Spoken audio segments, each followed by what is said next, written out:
Late start. ચાલો જોઈએ. જો તમારા સિલેબસ ની અંદર મેઇનલી 4 યુનિટ છે. Unit number 1. આ યુનિટ નંબર 1 માં બે પાર્ટ પડે છે. યુનિટ નંબર 1 ની અંદર બે પાર્ટ છે, પાર્ટ એ અને પાર્ટ બી. ફર્સ્ટ પાર્ટ છે, પહેલો પાર્ટ, તેનું નામ છે સહસંબંધ. સહસંબંધ. બીજો પાર્ટ છે, તેનું નામ છે નિયત સંબંધ. નિયત સંબંધ.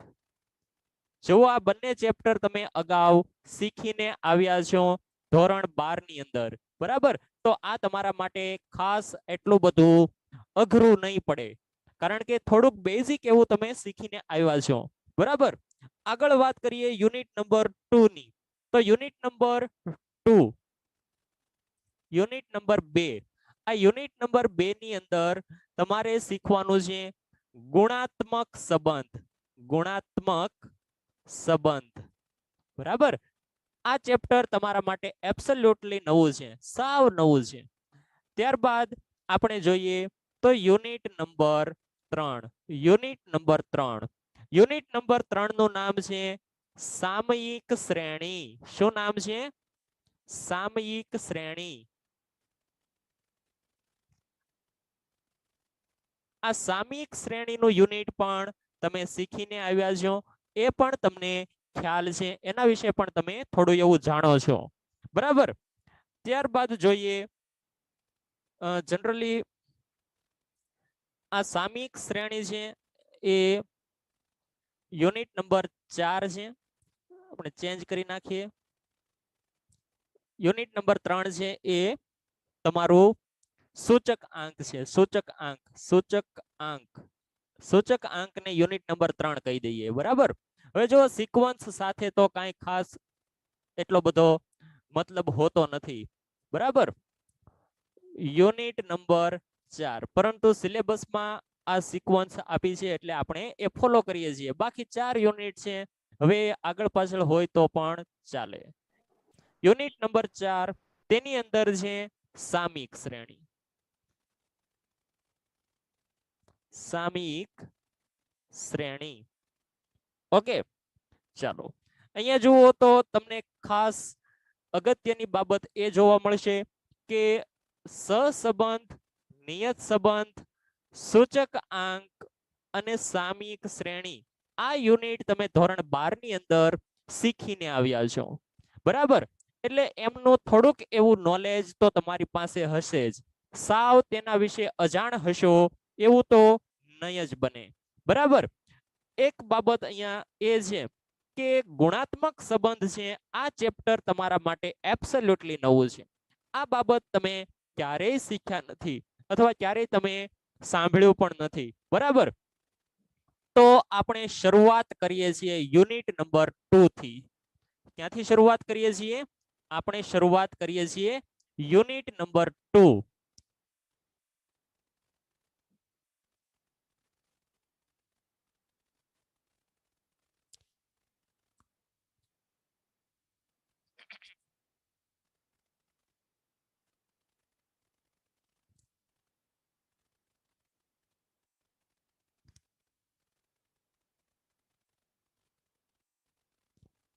યુનિટ નંબર 2 નામ આપી દો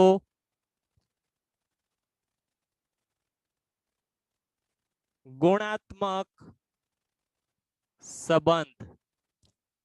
નામ આપી દો ગુણાત્મક સંબંધ.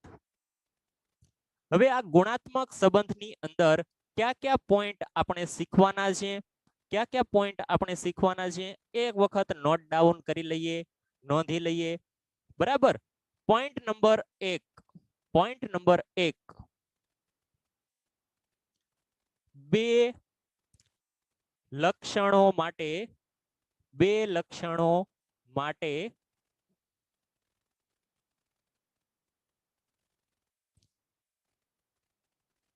ગુણાત્મક સંબંધ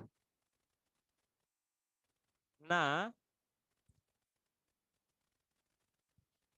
હા ફેરબુકમાં જ લખવાનું છે, ફેરબુકમાં જ લખવાનું છે, બરાબર? જે અહીંયા હું તમને કામ કરાવું છું એ બધું તમારું ફેરબુકમાં જ તમારે લખવાનું છે. જો તમને એવું લાગે કે સર અમે અત્યારે તમારી સાથે પરફેક્ટ નહીં લખી શકીએ, પાછળ રહી જશું અથવા તો ભૂલ પડશે, તો તમે અત્યારે રફ બુકમાં લખી શકો છો અને ત્યાર પછી લેક્ચર પછી તમે વ્યવસ્થિત તમારી ફેરબુકમાં પણ લખી શકો છો. તમને જેમ સુટેબલ હોય એવી રીતે તમે કરજો. બરાબર, ચાલો. શું લખાવતો તો હું તમને? બે લક્ષણો માટે ગુણાત્મક સંબંધના પ્રકાર. બરાબર, ચાલો લખો પેલો પોઈન્ટ. હવે જુઓ બીજો point, point number B. Point number B, માહિતીની સુસંગતતા. માહિતીની સુસંગતતા. Point number C. Point number C, પ્રમાણ પદ્ધતિ. પ્રમાણ પદ્ધતિ. Point number D. Point number D,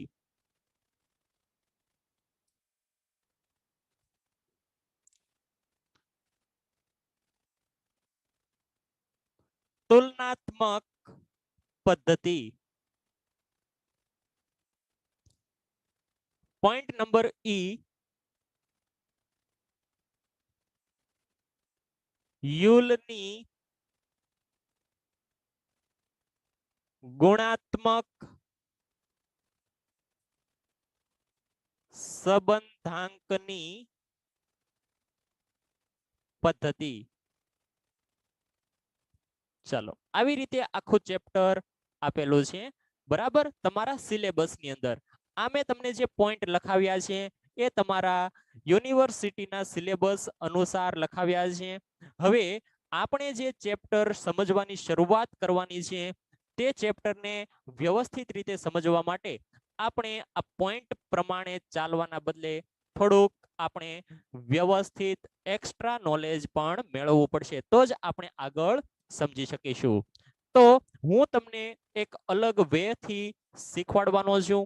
આ સિલેબસના બધા જ પોઈન્ટ કવર થઈ જશે, પરંતુ સાથે સાથે આપણે કેટલીક બાબતો પણ વધારાની શીખી જશું જે અહીંયા આપણા સિલેબસની અંદર દર્શાવી નથી, પરંતુ પરીક્ષાની અંદર તે આવે છે. સમજ પડી? સિલેબસમાં નથી પણ પરીક્ષામાં આવે છે એવી બાબતો પણ સાથે આપણે ડિસ્કસ કરી લેશું. ચાલો, તો શરૂઆત કરીએ છીએ આપણે મારી પદ્ધતિ પ્રમાણે. જ્યાં જ્યાં આ પોઈન્ટ કવર થતા જશે ત્યાં ત્યાં આપણે લિંકેજ કરતા જશું. સૌપ્રથમ હેડિંગ આપો. તમારે સૌપ્રથમ હેડિંગ આપવાનું છે પ્રસ્તાવના.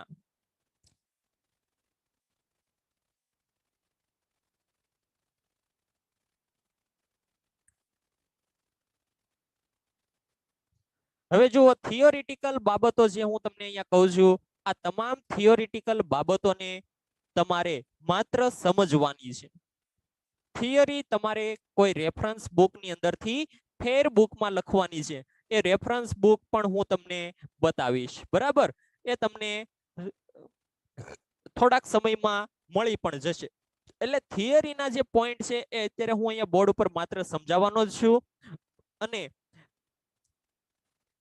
જે પ્રેક્ટિકલ છે એ તમારે મારી સાથે જ દાખલા ગણતી વખતે ગણતું જવાનું છે, લખતું જવાનું છે. અત્યારે લખવાની કઈ જરૂર નથી.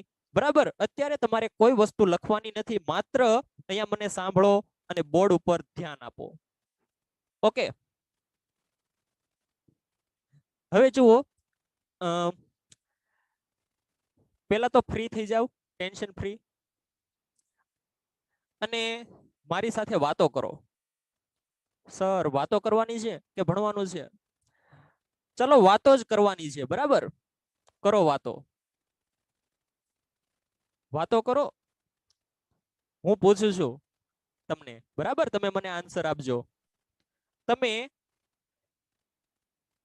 માહિતી વિશે સાંભળ્યું છે? માહિતી વિશે. માહિતી કોને કહેવાય? માહિતી એટલે શું? ખબર છે? માહિતી. કોને માહિતી કહેવાય? સર, શબ્દ તો વારંવાર આવે છે પણ ખબર નથી આ માહિતી એટલે શું.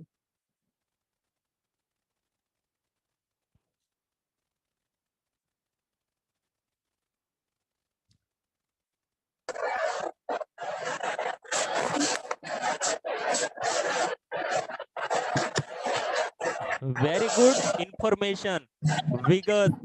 સરસ. ઘણા બધા આન્સર મળ્યા. હવે જુઓ, અહીંયા બે બહેનોએ જ આન્સર આપ્યા છે. ક્લાસમાં તમે 100 બહેનો બેઠા છો તો આઈ હોપ કે 100 માંથી 90% ના તો આન્સર આવે જ, બરાબર?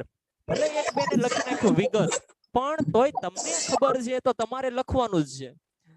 જો તમે લખશો નહીં તો મને કેમ ખબર પડશે કે તમને ખબર છે કે નહીં? કાલે જ મેં તમને કીધું કે તમારો રિસ્પોન્સ ખૂબ જ અગત્યનો છે. વેરી ગુડ, ખૂબ સરસ. વિગતવાર સમજાવવું, જાણકારી, ઇન્ફોર્મેશન. વાહ. અલગ અલગ જગ્યાએથી ભેગી કરેલી. Very good. પ્રોપરલી જાણકારી, ખૂબ સરસ. Very good. વાહ. ઇન્ફોર્મેશન, કોઈ પણ એક વસ્તુની પ્રોપર માહિતી લેવી. Very good. ડિટેલ. વાહ. ઘણા બધા શબ્દો મને મળ્યા. Very good. એકબીજાની પાસેથી વાત, જાણકારી મેળવવી. સરસ. હવે જુઓ, ઇન્ટરેસ્ટિંગલી તમને માહિતી એટલે તો ઘણી બધી ખબર છે. ચાલો, મને તો સેટિસ્ફેક્શન મળ્યું. હવે આગળનો ક્વેશ્ચન કે આ માહિતી તમે જે મેળવો છો, આ માહિતી તમે જે મેળવો છો એ માહિતી કેટલા પ્રકારની હોય છે? તમે જે આ માહિતી મેળવો છો એ માહિતી કેટલા પ્રકારની હોય છે? ચાલો, એના વિશે કોઈ જાણો છો?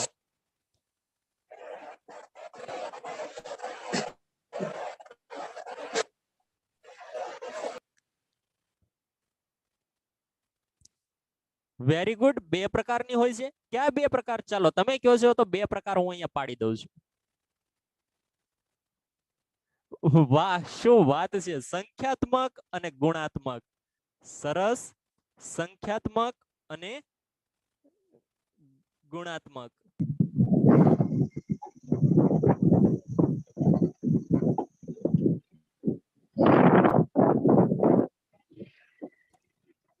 ચાલો,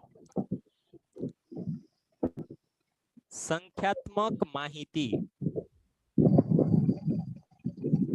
અને ગુણાત્મક માહિતી. વેરી ગુડ, ખૂબ સરસ. Absolutely right. સંખ્યાત્મક માહિતી અને ગુણાત્મક માહિતી. મને એમ કહો કે સંખ્યાત્મક માહિતી એટલે કેવા પ્રકારની માહિતી? આ કેવી માહિતી હોય છે? સંખ્યાત્મક એટલે કેવી? ચલો, સંખ્યાત્મક એટલે કેવી? ગુણાત્મક એટલે કેવી? જે માહિતી સંખ્યામાં દર્શાવાતી હોય. અરે વાહ, શું વાત છે! જે માહિતી સંખ્યામાં દર્શાવાતી હોય તેને સંખ્યાત્મક માહિતી કહે છે. જે આંકડામાં હોય. Very good. ચાલો, હવે તમારા આ કોન્સેપ્ટને આપણે પ્રોપરલી ક્લિયર કરીએ, બરાબર? આંકડામાં તો માહિતી ઘણી બધી હોઈ શકે. જેમ કે હું એમ પૂછું છું કે હોશિયાર વ્યક્તિની સંખ્યા, હોશિયાર વ્યક્તિની સંખ્યા 30 છે. ક્લાસમાં હોશિયાર વિદ્યાર્થી 50 છે. ચાલો, આ માહિતી ગુણાત્મક છે કે સંખ્યાત્મક?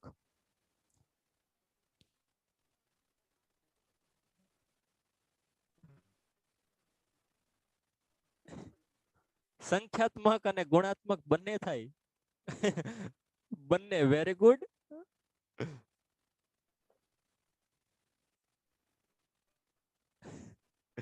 શું વાત છે! તમારું માઇન્ડ પણ એવી અમેઝિંગલી કામ કરે છે. બંનેમાં આવે. Very good. સરસ. હવે જુઓ, આ પ્રકારની માહિતી છે, આ પ્રકારની માહિતી છે. હું એમ કહું છું કે ક્લાસના 50 વિદ્યાર્થીની સંખ્યા, 50 વિદ્યાર્થીની સંખ્યા, સંખ્યા નહીં, વિદ્યાર્થીની ઊંચાઈ 5 ફૂટ કરતા વધુ છે. 5 ફૂટ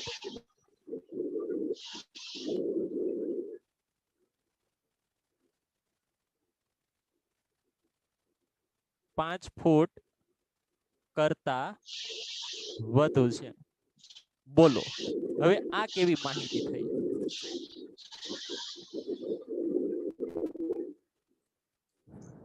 આ કેવી માહિતી થઈ?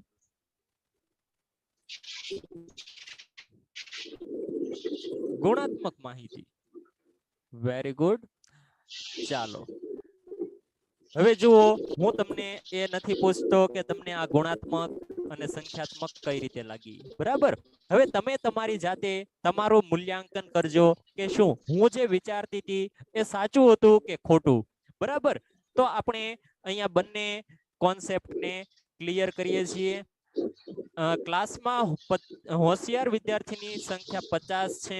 આ માહિતીને આપણે કહીશું ગુણાત્મક માહિતી. તમને ભલે અહીંયા સંખ્યા આપેલી હોય છતાં પણ એ કહેવાશે ગુણાત્મક માહિતી. જ્યારે બીજું એક્ઝામ્પલ આપ્યું છે, ક્લાસના 50 વિદ્યાર્થીની ઊંચાઈ 5 ફૂટ કરતા વધુ છે, તો આ જે માહિતી આપી છે એ માહિતી આપી છે સંખ્યાત્મક માહિતી. સંખ્યાત્મક માહિતી, બરાબર? હવે જુઓ અહીંયા સર આવું શા માટે છે, તો એ બાબત સમજાવું છું કે આવું શા માટે છે. સંખ્યાત્મક માહિતી અને ગુણાત્મક માહિતી વચ્ચે તફાવત શું છે એ જોઈએ. તો સંખ્યાત્મક માહિતીની અંદર ચલ કિંમતો હોય છે. શું હોય છે? ચલ કિંમતો. અહીં આપણને ચલ કિંમતો આપેલી હોય છે. જ્યારે અહીંયા ગુણાત્મક માહિતીની અંદર ગુણધર્મ આપેલા હોય છે. શું આપેલું હોય છે? રિદ્ધિ, શું આપેલું હોય છે? ગુણધર્મ આપેલા હોય છે, બરાબર?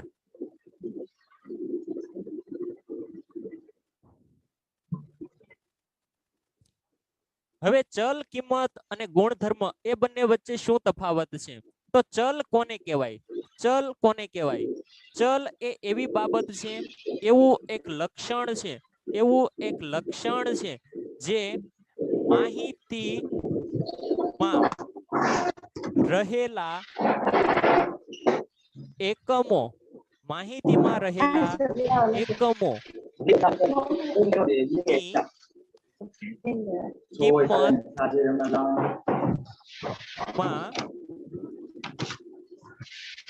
ફેરફાર થવા લાયક છે. ચલ કોને કહેવાય? ચલ કોને કહેવાય? તો કે ચલ એ એવું એક લક્ષણ છે કે જેની માહિતીમાં રહેલા એકમોની કિંમતમાં ફેરફાર થઈ શકે છે. જેમ કે ક્લાસની અંદર 100 વિદ્યાર્થીઓ છે. અત્યારે છો ને તમે, અત્યારે ક્લાસમાં 100 વિદ્યાર્થી છે. હવે આ વિદ્યાર્થીની ઊંચાઈ, ઊંચાઈ આ એક લક્ષણ છે કે નહીં? આ એક ગુણધર્મ છે કે નહીં? આ એક ગુણધર્મ છે કે નહીં? હા સર, ગુણધર્મ છે. આ ગુણધર્મને માપી શકાય છે? માપી શકાય, માપી શકાય. તો આ ચલ કહેવાય. શું કહેવાય? તો આ ચલ કહેવાય. ઊંચાઈ માપી શકાય. હા સર, 5 ફૂટ 10 ફૂટ હોય નહીં હોય, પણ આ તો આપણે રાખીએ, બરાબર? 5 ફૂટ 10 ફૂટ 6 ફૂટ 8 ફૂટ 7 ફૂટ. હવે જુઓ, કોઈ પણ કિંમત અહીંયા જે આપણી પાસે જે લક્ષણ છે, અહીંયા આપણી પાસે જે લક્ષણ છે ઊંચાઈ, આ ઊંચાઈ, આ ઊંચાઈની કિંમતો દરેક વિદ્યાર્થી હું લઈ માટે ગયો અલગ સમોસા અલગ હોઈ શકે છે. ખાસ કઈ ધ્યાન નો રાખજો, રહેવો નહીં. આ માપી શકાય છે, આ માપી શકાય છે. આ બાબત અગત્યની છે અહીંયા. શું કે આ માપી શકાય છે, બરાબર? આ માપી શકાય છે. ચાલો આટલું બાબત બધાને સમજ પડી કે નહીં?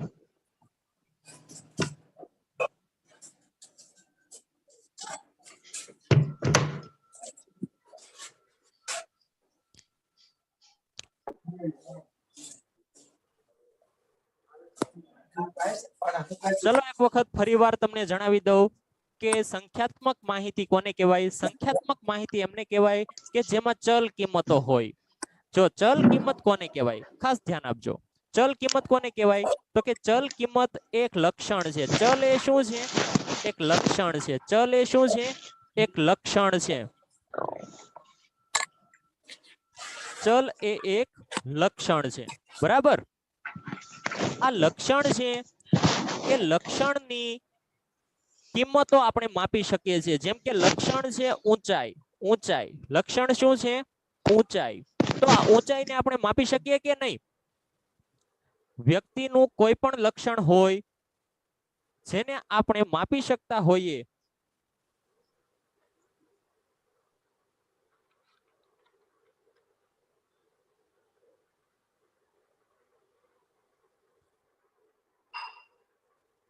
કોઈ પણ લક્ષણને આપણે માપી શકતા હોઈએ.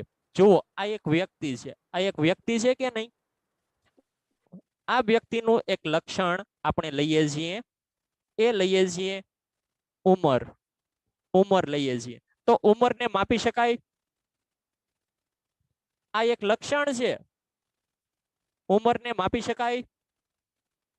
હા, માપી શકાય. કેટલા વર્ષ શેમાં માપી શકાય? તો કે વર્ષની અંદર માપી શકાય, અથવા તો દિવસની અંદર માપી શકાય, બરાબર? અથવા તો કલાકમાં માપી શકાય, બરાબર? મિનિટમાં, સેકન્ડમાં માપી શકાય છે. મતલબમાં એમની ગણતરી થઈ શકે છે. તો જે લક્ષણની આવી રીતે ગણતરી થઈ શકે, એટલે કે માપી શકાય, એવા લક્ષણને કહેવાય છે ચલ, બરાબર? આ લક્ષણનું નામ શું પડી ગયું? ચલ. હવે જુઓ, આ માની લ્યો કે એક વ્યક્તિ છે રામલાલ. કોણ છે? રામલાલ. આ રામલાલની ઊંચાઈ, પછી એક બીજો વ્યક્તિ આપણે લઈએ શ્યામલાલ. શ્યામલાલ. ચાલો આ શ્યામલાલની ઉંમર લઈએ. શ્યામલાલની ઉંમર. તો શ્યામલાલની ઉંમર કેટલી હશે? વિચારો. ચલો કઈ પણ કયો. શ્યામલાલ કેટલા વર્ષનો હશે?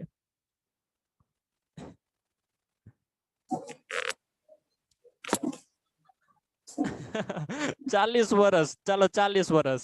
અને આ રામલાલ? રામલાલ 30 વર્ષ. ચાલો 30 વર્ષ. ચલો તમે બધા જ પોતાની ઉંમર લખો તો. 45. શું વાત છે? કોણ છે 45 નું?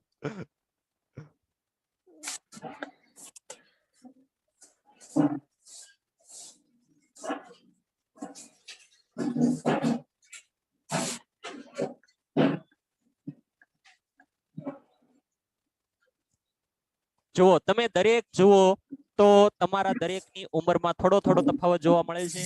કોઈ 19 વર્ષ, કોઈ 20 વર્ષ. જુઓ દરેકની ઉંમર માપી શકાય છે, બરાબર? દરેકની ઉંમર અલગ અલગ હશે. હવે જુઓ દિવસમાં માપીએ તો આઈ હોપ કે બધાના દિવસો તો એક સરખા ન જ થાય, બરાબર? વર્ષની અંદર 19, 20 વર્ષ એક સરખા થાય છે, પરંતુ દિવસમાં તો એક સરખા ન જ થાય, બરાબર? તો આ ઉંમર છે શું બની ગયું? એ બની ગયું ચલ. અને આવી જે માહિતી છે ને, આવી જે માહિતી, એ માહિતીને કહેવાય છે સંખ્યાત્મક માહિતી. કેવી માહિતી કહેવાય છે? સંખ્યાત્મક માહિતી. ક્લિયર? હવે સમજાયું કે નહીં?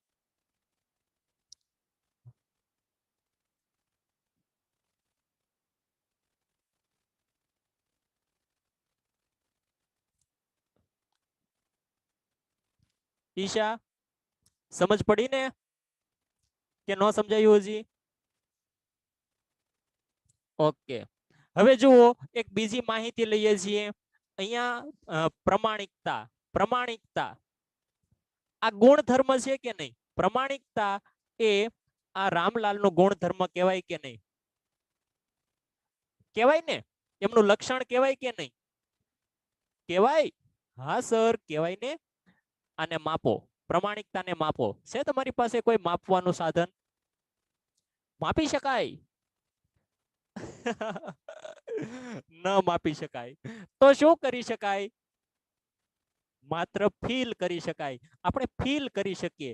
ફીલ કરીને શું જાણી શકીએ કે પ્રમાણિક છે અથવા પ્રમાણિક નથી? બસ આટલું જાણી શકીએ કે નહીં? બોલો, એ તો ખબર પડે કે નહીં? આટલું તો પોસિબલ છે કે નહીં? હા સર આટલું તો પોસિબલ છે. એ પ્રમાણિક છે અથવા નથી આટલું તો જાણી શકીએ. કેટલો પ્રમાણિક છે કેટલો એ જાણી શકતા નથી. આ જાણી શકતા નથી. બરાબર છે કે નહીં એ જાણી શકીએ છીએ. પ્રમાણિક છે, હા પ્રમાણિક છે, નથી, ઓકે આટલું જાણી શકીએ છીએ પણ માપી શકતા નથી.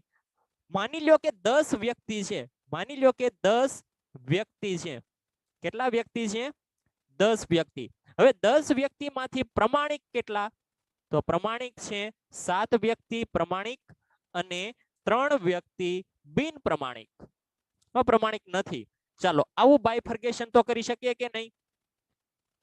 કરી શકીએ ને? હા સર કરી શકીએ. Very good, absolutely right. બસ આ જ તો છે ગુણાત્મક માહિતી. આ અહીંયા ગુણધર્મ આપણે જાણી શકીએ છીએ કે કોઈ વ્યક્તિની અંદર આ લક્ષણ છે કે નહીં. માત્ર શું જાણી શકીએ છીએ? વ્યક્તિની અંદર કોઈ લક્ષણ છે કે નથી, છે કે નથી આટલું જ જાણી શકીએ છીએ પણ તેને માપી નથી શકતા. તો તેવી માહિતીને કહીએ છીએ ગુણાત્મક માહિતી. સમજાઈ વાત કે નહીં? ક્લિયર? ક્લિયર? ચલો ફટાફટ મને કયો, જેટલાને સમજાઈ ગયું હોય એ મને ફટાફટ જણાવો.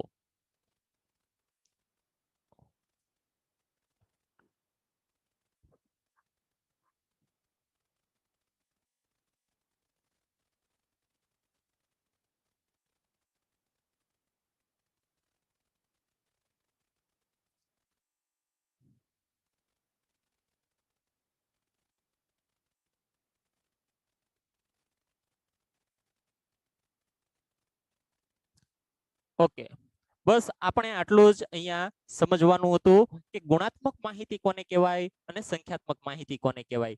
આટલી બાબત સમજાઈ ગયા પછી આપણે એ સમજવાનું છે કે ગુણાત્મક માહિતી જે આપણે અહીંયા લેવાના છીએ, ગુણાત્મક માહિતી આપણે જે લેવાના છીએ એ ગુણાત્મક માહિતી વચ્ચે સંબંધ શોધવાનો છે. ગુણાત્મક માહિતી વચ્ચે સંબંધ શોધવાનો છે. બરાબર.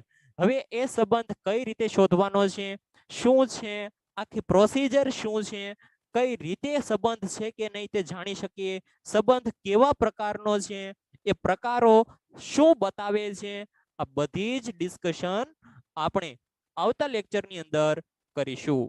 બરાબર. આવતા લેક્ચરમાં આપણે એક સરસ મજાના ઉદાહરણ સાથે આ કોન્સેપ્ટને પૂરો કરી દઈશું. ત્યારબાદ આપણે માત્ર ગણતરીઓ જ કરીશું. તો આજ માટે આપણે આટલું રાખીએ છીએ. આવતીકાલે મળીએ ત્યારે આ ચેપ્ટરનો થિયરિટિકલ પાર્ટ આપણે પૂરો કરી દઈશું. અહીં સુધી સમજાવ્યું? તેમાં કોઈને કાંઈ પ્રશ્ન હોય તો ફટાફટ મને પૂછી લ્યો. અધરવાઇઝ લેક્ચર અહીંયા આપણો કમ્પ્લીટ કરીએ. ચાલો પ્રશ્ન હોય તો અંગૂઠો મોકલો. અધરવાઇઝ જો જેમને પ્રશ્ન છે એમણે અંગૂઠો મોકલવાનો છે. બરાબર. આ આપણી સિસ્ટમ છે કે જો તમને કાંઈ પ્રશ્ન ઊભો થાય તો તમારે એક અંગૂઠો મોકલવાનો છે. એટલે હું સમજી જઈશ કે તમને કંઈક પ્રશ્ન છે. ઓકે. તો આજે એક નાનો એવો કોન્સેપ્ટ અને સિલેબસ આપણો શું છે એ સમજ્યા. આજના લેક્ચરમાં આપણે શું જોયું? આજના લેક્ચરમાં આપણે સિલેબસ અને યુનિટ 2 ની પ્રસ્તાવના. બરાબર. યુનિટ 2 શું છે એના વિશે થોડોક એવો ખ્યાલ મેળવો. કાલે આપણે એમના વિશે ડિટેલમાં સમજીશું. ત્યાં સુધી તમને બધાને કંઈ પણ પ્રશ્ન હોય, કંઈ પણ પૂછવું હોય તો ત્યાં સુધીનો સમય તમને મળે છે, ત્યાં સુધીનો સમય તમારો છે. ચાલો, ટેક કેર, ઘરે રહેજો અને તમારું ધ્યાન રાખજો. લેક્ચર અહીંયા પૂરો કરીએ છીએ.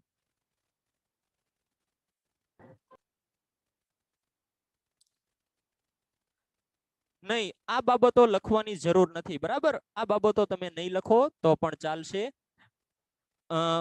થિયરી માટે અત્યારે તમારે કાંઈ લખવાનું નથી, બરાબર. થિયરી માટે અત્યારે તમારે કાંઈ વસ્તુ લખવાની નથી. એમના માટે પેજની એક પેજની જગ્યા છોડી દેવાની છે, બરાબર. એ લખવાનો સમય આવશે ત્યારે હું કહીશ અને હું લખાવીશ, બરાબર. માત્ર સમજવાનું હોય ત્યારે કોઈ વસ્તુ લખવાની નથી. ચલો, સમજાઈ ગયું તો અહીંયા આપણે લેક્ચર પૂરો કરીએ.